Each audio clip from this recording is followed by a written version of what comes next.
3, 2, 1. Inilah sejarah asal-usul malam Lailatul Qadar yang sangat menakjubkan. Pada malam Lailatul Qadar, dahulu Al-Quran diturunkan seluruhnya dari Lauhil Mahfuz ke langit dunia. Selain itu, alasan dinamakan malam Lailatul Qadar adalah sebab pada malam ini semua urusan dan keputusan untuk tahun itu dan tahun yang akan datang ditetapkan, seperti tentang rezeki, ajal, dan lain sebagainya. Malam Lailatul Qadar adalah malam mulia yang lebih baik daripada 1000 bulan. Pada malam ini para malaikat turun untuk mengucapkan salam kepada hamba Allah yang beriman. Namun, di balik sisi kemuliaan malam Lailatul Qadar, ternyata menyimpan kisah tragedi bersejarah yang sangat menyedihkan.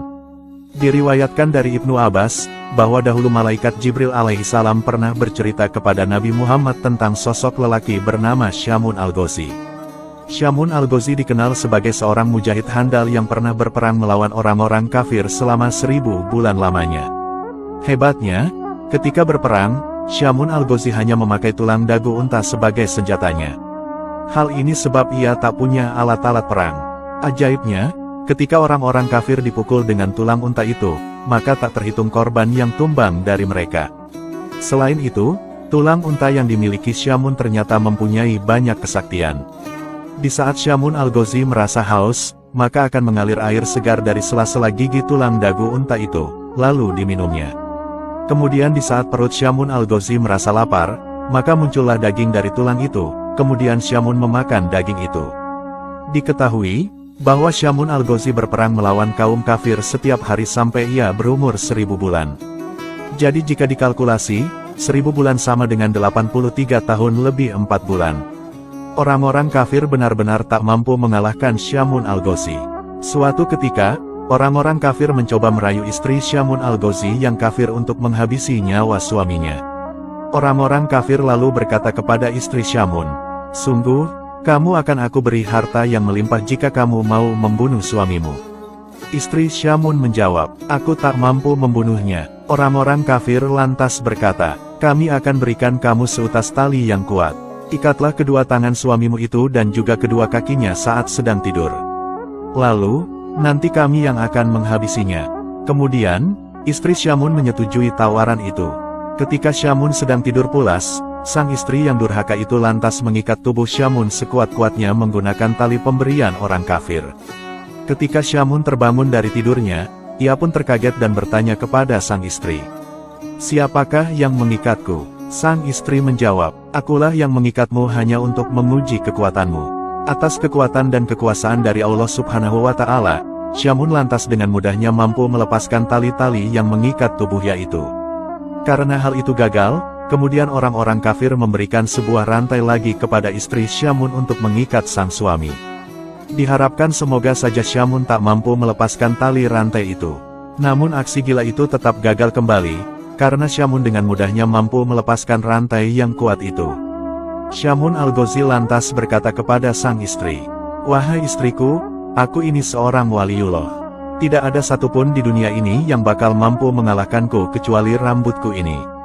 Dari jawaban itu, diketahui memang Syamun memiliki rambut yang panjang. Rambut itulah penyebab dirinya tidak bisa dikalahkan oleh musuh siapapun juga. Dari penuturan sang suami, akhirnya istri Syamun dapat tahu apa kelemahan suaminya. Kemudian, beraksilah istri Syamun ketika sang suami sedang tidur. Dia lalu memotong 8 utas rambut Syamun yang panjangnya sampai ke tanah. Istri Syamun lantas mengikat tangan dan kaki suaminya dengan masing-masing 4 utas rambut. Ketika Syamun al-Ghazi bangun, terkagetlah ia melihat tangan dan kakinya terikat. Ia berkata, "Siapa ini yang mengikatku?" Sang istri menjawab, "Aku yang mengikatmu untuk mengujimu." Kemudian, Syamun lantas meronta-ronta berusaha melepaskan tali rambut yang mengikatnya. Namun, usaha yang dilakukannya itu sia-sia. Syamun tak bisa melepaskan tali itu karena itu adalah rambutnya sendiri. Begitu durhakanya seorang istri yang memiliki sifat buruk kepada suaminya demi mengejar harta dunia. Melihat kejadian itu, istri Syamun yang durhaka lantas mengabari orang-orang kafir tentang kondisi suaminya yang sudah tidak berdaya. Setelah itu, orang-orang kafir mendatangi rumah Syamun untuk kemudian membawa tubuh Syamun untuk dizalimi.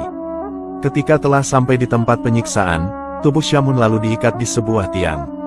Kemudian, para orang-orang kafir mulai melakukan kezaliman dan penyiksaan kepada Syamun al-Ghazi. Tubuh mulia Syamun kemudian mulai dipotong-potong orang-orang kafir itu.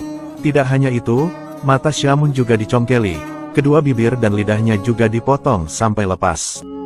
Menyedihkannya lagi, kedua tangan dan kedua kakinya juga dicopoti semuanya. Melihat nasib malang hambanya, Allah Subhanahu wa Ta'ala lantas memberikan pertolongan kepada Syamun. Allah Subhanahu wa Ta'ala berfirman, "Perlakuan apa yang kamu inginkan dariku terhadap mereka?" Syamun lantas menjawab, "Berilah hamba kekuatan, sehingga dapat kugerakkan tiang rumah ini hingga merobohi mereka." Allah Subhanahu wa Ta'ala lalu mengabulkan permohonan Syamun. Allah Subhanahu wa Ta'ala kemudian memberikan kekuatan dahsyat dalam tubuh Syamun. Ketika Syamun menggerakkan tubuhnya, maka seketika itu bangunan bergetar dan bergoncang dahsyat, atap-atap bangunan seketika rontok dan menimpa seluruh orang-orang jahat itu. Seluruh orang kafir yang tertimpa bangunan langsung binasa seketika termasuk istri Syamun yang durhaka. Kemudian, Allah Subhanahu wa Ta'ala mengembalikan anggota tubuh Syamun yang terpotong menjadi utuh kembali seperti sedia kala. Setelah peristiwa menakjubkan itu, Syamun al-Ghazi lantas masih hidup dan beribadah selama 1000 bulan lagi. Di setiap malam beliau selalu bangun dan mengerjakan sholat. Sedangkan di siang harinya beliau selalu berpuasa. Begitulah aktivitas kehidupan sehari-hari Syamun al-Ghazi hingga akhir hidupnya. Syamun al-Ghazi wafat dan gugur setelah syahid saat berjuang di jalan Allah Subhanahu wa Ta'ala.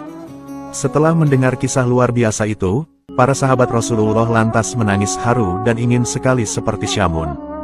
Mereka lantas bertanya kepada Rasulullah, "Ya Rasulullah, apakah engkau tahu pahalanya?" Rasulullah menjawab, "Aku tidak tahu." Dari situlah Allah kemudian mengutus malaikat Jibril untuk turun dengan membawa surat Al-Qadar. Allah berfirman, "Wahai Muhammad, aku beri kamu beserta umatmu malam Lailatul Qadar, yang beribadah pada malam itu lebih utama daripada beribadah selama 1000 bulan. Subhanallah, semoga kisah ini bermanfaat. Wallahu a'lamu bishawab.